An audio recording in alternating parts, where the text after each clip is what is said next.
இதுல அரசியல் லாபம் கிடைக்குமானா கிடைக்காது.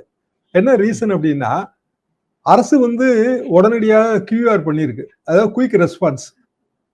ஒரு சம்பவம் நடக்குது.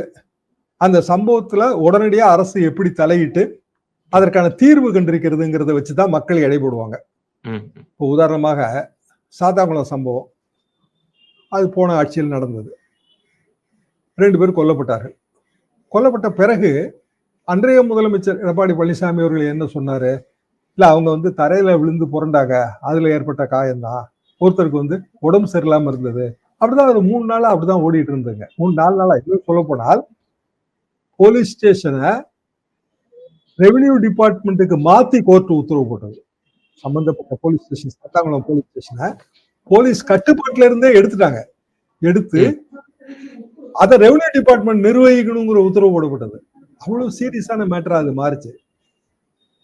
பிரேத பரிசோதனை செய்த, உடற்கூறாய்வு செய்த மருத்துவர்கள் சரியான முறையில் உடற்கூறாய்வு செய்யல, அவர்கள் தவறாக செய்தார்கள் சொல்லி மறு உடற்கூறாய்வுக்கு ஆர்டர் போடப்பட்டது.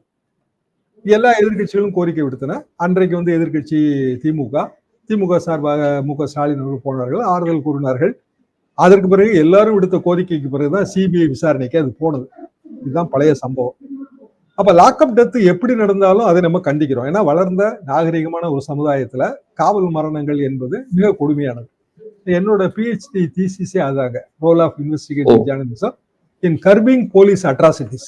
காவல் அத்துமீறல்களை தடுப்பதிலே புலனாய்வு பத்திரிகைகளுக்கு உண்டான பங்கு. ஏன்னா நான் ஜேர்னலிஸ்ட்ங்கிறதுனால என்னோட டைட்டில் அப்படி அமைஞ்சது. மதுரை காமராஜர் யூனிவர்சிட்டி.